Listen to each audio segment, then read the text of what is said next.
What if the people who are least suited to lead are precisely the ones most likely to attain leadership positions? Imagine walking into a boardroom or government chamber and realizing that the person with the most power is the one who perhaps deserves it the least. Could our social systems be fundamentally flawed in how they select leaders? Look around you. In politics, business, and institutions around the world, we see the same pattern repeating. Look at Richard Nixon, who reached the pinnacle of American power only to abuse it during the Watergate scandal. Despite his intelligence and experience, Nixon's paranoia, deception, and moral compromises led to his downfall. Yet these same traits, his ruthless pragmatism and willingness to bend rules, helped him climb the political ladder in the first place. Nearly 500 years ago, Niccolò Machiavelli observed this same pattern in Renaissance Italy. In his controversial masterpiece, The Prince, he wrote, "Men judge generally more by the eye than by the hand, because it belongs to everybody to see you, to few to come in touch with you. Everyone sees what you appear to be, few really know what you are." In other words, appearance trumps reality when it comes to leadership. Machiavelli wasn't advocating for deception. He was describing an uncomfortable truth about human psychology and power dynamics that modern research has confirmed. Research in the Journal of Personality and Social Psychology found that overconfident individuals are often perceived as more competent, even when their actual abilities don't justify this perception. Today, we're going to explore why our leadership systems consistently reward traits that should disqualify candidates: narcissism, dishonesty, and even foolishness. We'll examine how Machiavelli's insights from the 16th century align with what psychological research now confirms about human behavior and power structures. But we'll also look at exceptions, leaders and organizations that have managed to break this pattern, and what we can learn from them. The prince must consider how to avoid those things which make him hated or contemptible. It makes him contemptible to be considered fickle, frivolous, effeminate, mean-spirited, irresolute, from all of which a prince should guard himself as from a rock. When Machiavelli wrote these words, he was acknowledging something profound about leadership positions. They reward those who project unwavering confidence and decisiveness. In contemporary terms, this means narcissistic individuals often have a significant advantage in leadership competitions. Think of it like this. Imagine you're lost in the woods with a group of strangers. Two people step forward offering to lead. One says, "I think I know the way, but I'm not entirely sure. There are several possible paths we could take." The other declares, "I know exactly where to go. Follow me without question." Even though the first person is being honest about the uncertainty which exists for anyone in unfamiliar terrain, most groups will follow the second person. Have you noticed this pattern play out in your own workplace or community? That instant gravitation toward certainty, even when uncertainty might be more honest? A comprehensive meta-analysis published in Personnel Psychology examined 54 studies on the relationship between narcissism and leadership. The traits that help narcissists get selected for leadership roles: supreme confidence, charismatic self-presentation, and bold visions, aren't necessarily the same traits that make for effective leadership once selected. In fact, companies led by narcissistic CEOs experience 27% more volatility in performance and are 33% more likely to face negative market reactions to their strategic decisions. Consider former WeWork CEO Adam Neumann, who convinced investors to value his office-sharing startup at $47 billion despite massive losses. His grandiose vision and unwavering self-confidence helped him raise billions while presenting himself as a world-changing visionary. But these same traits eventually contributed to his company's dramatic downfall, with WeWork's valuation plummeting by more than 80% when reality couldn't match his grandiose promises. The psychology behind this phenomenon is straightforward. We're naturally drawn to confidence, especially in uncertain situations. Research shows that individuals displaying confidence, even when wrong, gain higher social status than those expressing uncertainty. As one psychologist put it, we prefer confidence to accuracy. Machiavelli recognized this when he noted that nothing makes a prince so much esteemed as great enterprises and setting a fine example. The appearance of greatness often matters more than actual competence. Yet there are notable exceptions to this pattern. Consider former Botswana President Seretse Khama, who led his country from one of Africa's poorest nations to one of its most stable and prosperous democracies. Unlike many post-colonial African leaders who cultivated personality cults, Khama governed with humility and pragmatism, establishing strong institutions rather than consolidating personal power. Under his leadership, Botswana's GDP grew from $69 million in 1966 to over $8.4 billion by 2000, while life expectancy increased from 52 to 65 years. His leadership demonstrates that while narcissism might provide advantages in attaining power, steadiness, integrity, and genuine concern for citizen welfare can create more lasting leadership legacies. When you reflect on leaders who've truly transformed their organizations or communities, have you noticed this distinction between the traits that help someone gain power versus those that help them use it effectively? Everyone admits how praiseworthy it is in a prince to keep his word and to behave with integrity rather than cunning. Nevertheless, our experience has been that those princes who have done great things have considered keeping their word of little account and have known how to beguile men's minds by shrewdness and cunning. This is perhaps Machiavelli's most infamous observation, that successful leaders often employ deception. Modern readers are often shocked by his apparent endorsement of lying, but Machiavelli wasn't advocating for dishonesty as a moral good. Rather, he was making an empirical observation about what tactics tend to succeed in power struggles. Effective deception in leadership isn't usually about blatant lies. Instead, it works more like a magician's misdirection. Imagine watching a card trick. While you're focused on the magician's right hand, waving dramatically, his left hand is quietly doing the real work.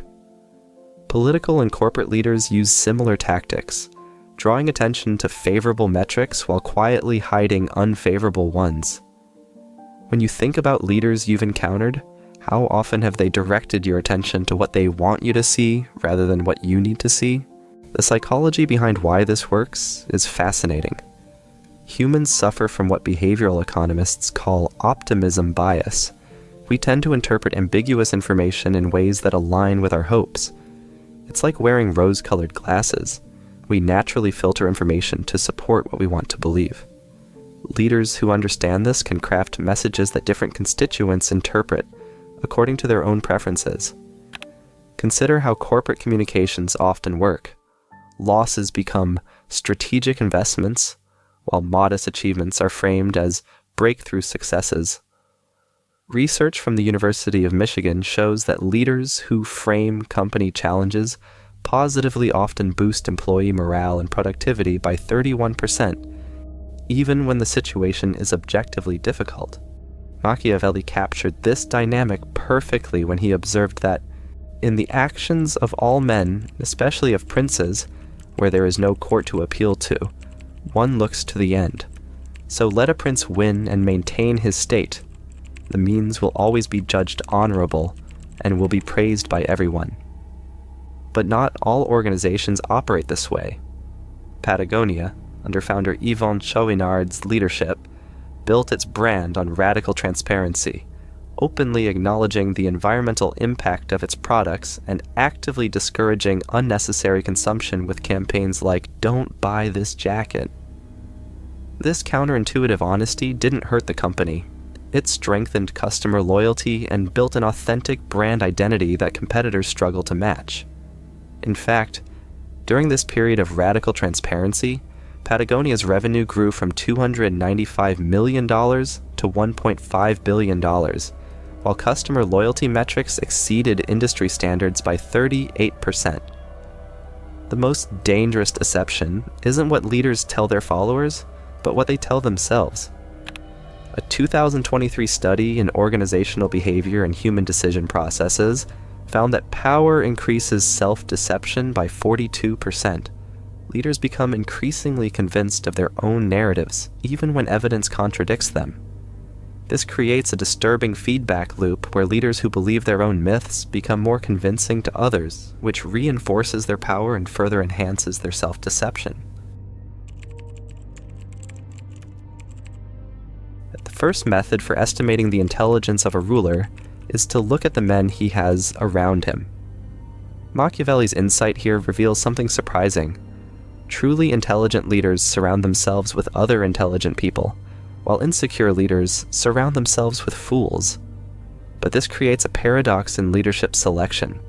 Leaders who appear intellectually simple can sometimes gain advantages that more thoughtful leaders cannot.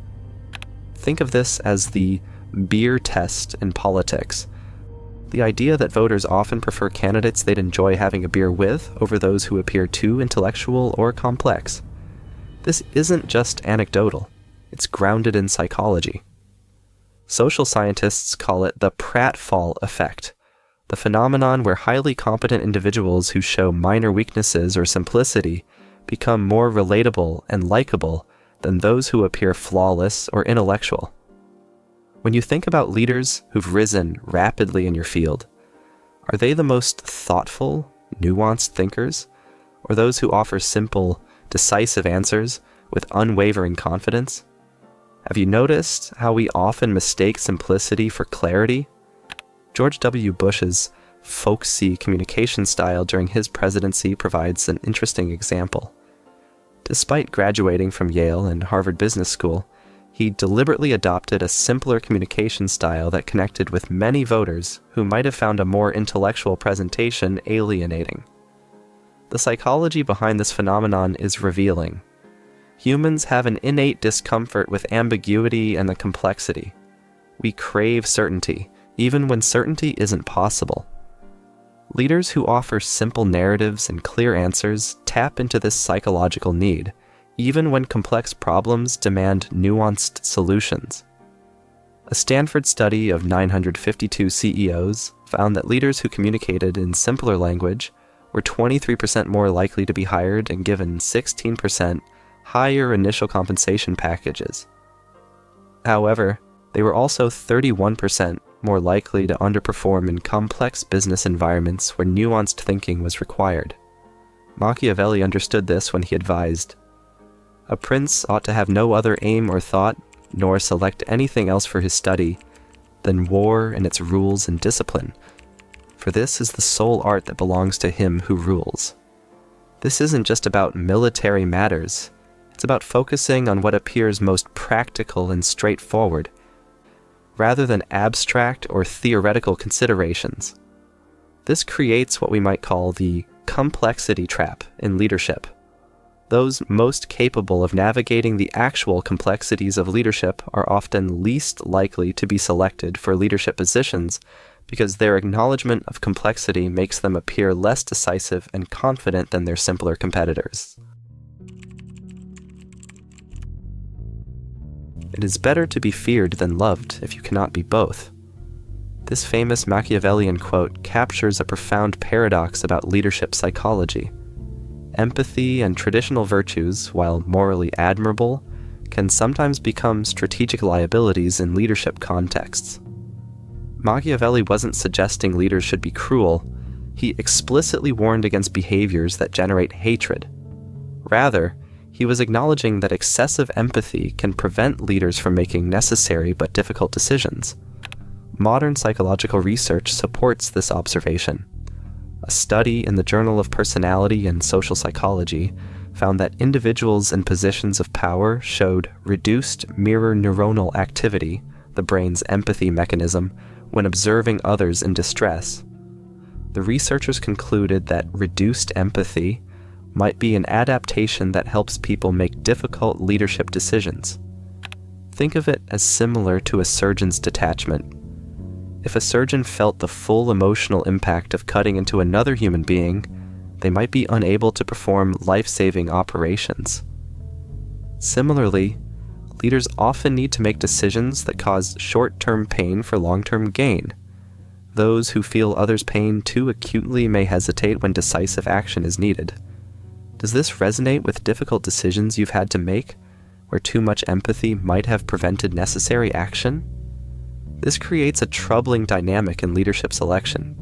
People with naturally lower empathy, including those with narcissistic traits, may find it easier to project the decisiveness and emotional stability we associate with leadership. A University of California study found that individuals scoring higher on narcissism measures were 35% more likely to be selected as group leaders in experimental settings. Machiavelli recognized this when he wrote, "Men are so simple and so ready to obey present necessities that one who deceives will always find those who allow themselves to be deceived." Leaders with reduced empathy are often more willing to use deception because they're less troubled by its effects on others. This connects directly to how virtues function in leadership contexts. Machiavelli observed, "Thus, it is well to seem merciful, faithful, humane, religious, upright, and to be so, but with a mind so framed that should you require not to be so, you may be able and know how to change to the opposite." This counterintuitive insight highlights one of the strangest paradoxes in leadership psychology. Sometimes traditional virtues like honesty, humility, and kindness can produce worse outcomes than their opposites. This isn't because virtues are bad, but because their effectiveness depends entirely on context.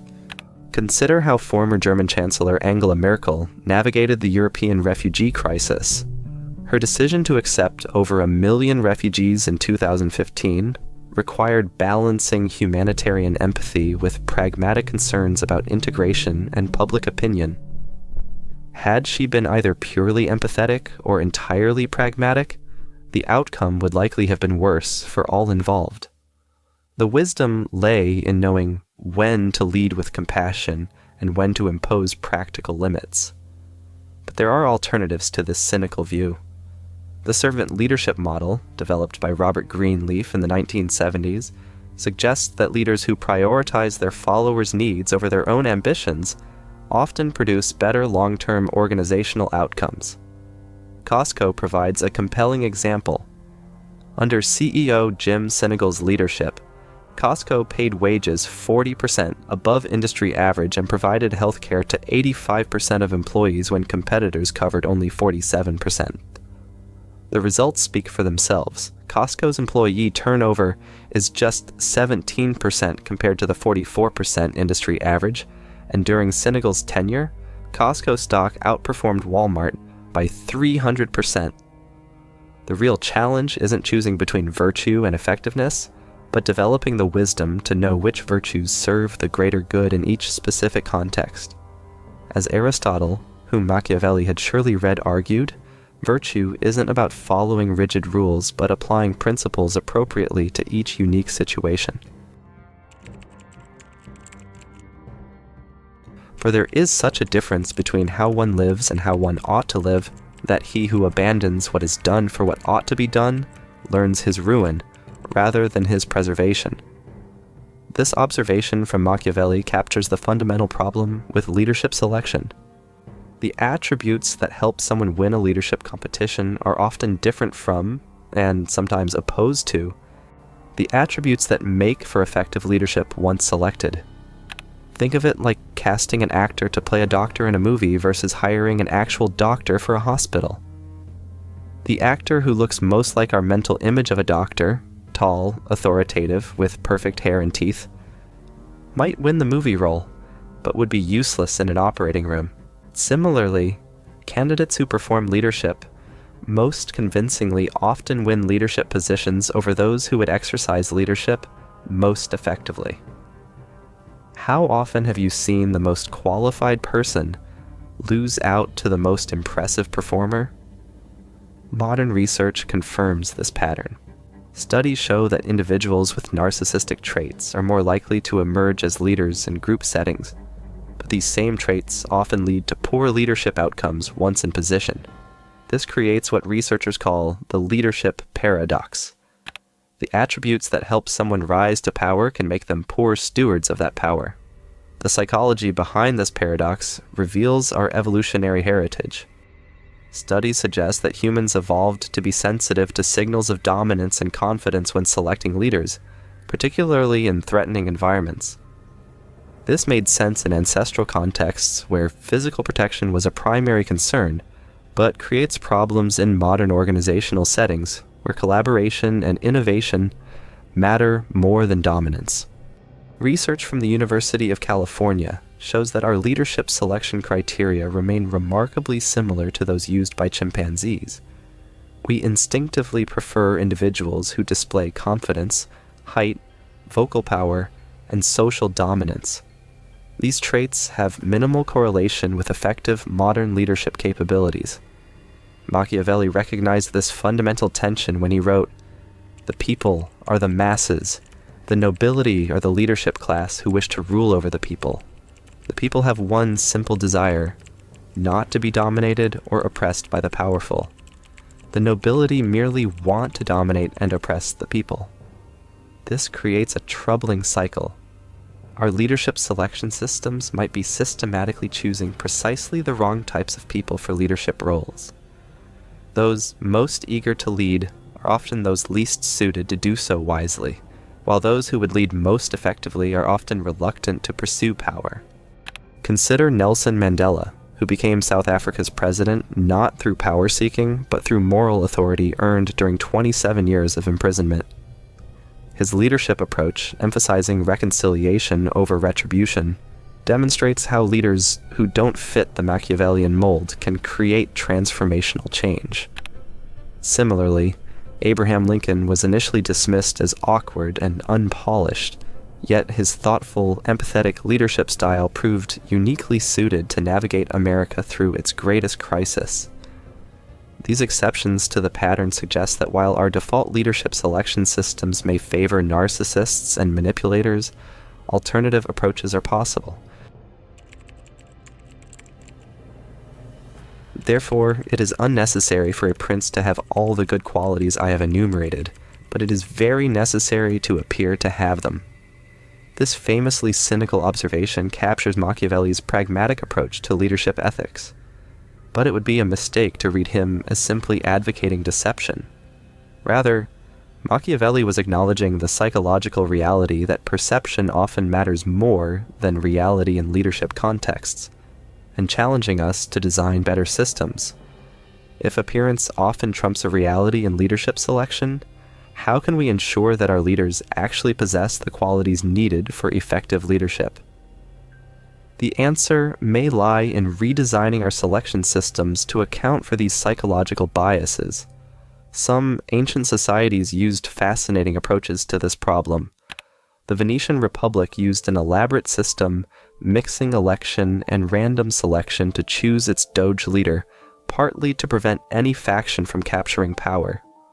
Other societies required leaders to periodically relinquish control, preventing the psychological corruption that comes with extended power. Modern organizations are experimenting with similar innovations. Bridgewater Associates, the world's largest hedge fund, implements what founder Ray Dalio calls radical transparency, a system where employees at all levels can critique leadership decisions, and where even the CEO's performance is regularly evaluated through anonymous feedback. This approach helps prevent the echo chambers that typically reinforce narcissistic leadership styles. Drawing from both Machiavellian wisdom and modern psychological research, there are several reforms organizations can adopt to protect themselves from manipulative or corrupt leadership. First, they should prioritize actual outcomes over interview performance. Studies show that past behavior is a much better predictor of future actions than how well someone performs in a high-stakes conversation. Next, instead of giving leaders permanent positions right away, there should be mandatory trial periods. During these periods, feedback should be gathered from all levels, what's known as a 360-degree review, before making any long-term commitments. Another important safeguard is to separate the power to propose actions from the power to approve them. When one person holds both, it creates a dangerous concentration of influence and opens the door to unchecked manipulation. To prevent groupthink and ensure critical decisions are well tested, organizations should also assign someone the formal role of devil's advocate. Their job is to challenge assumptions, question the leader, and make sure alternative perspectives are heard.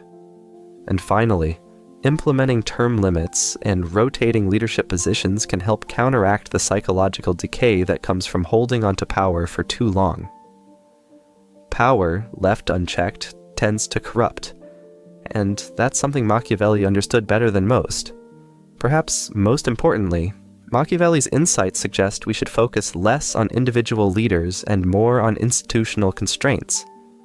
As he wrote, "A prince, therefore, being compelled knowingly to adopt the beast, ought to choose the fox and the lion, because the lion cannot defend himself against snares, and the fox cannot defend himself against wolves. Therefore, it is necessary to be a fox to discover the snares, and a lion to terrify the wolves. The fox represents strategic wisdom, the ability to detect deception and navigate complex social environments. The lion represents moral courage, the willingness to stand firm on ethical principles despite opposition." But perhaps the most important insight isn't about individual leaders at all, but about creating systems where even flawed leaders can produce good outcomes.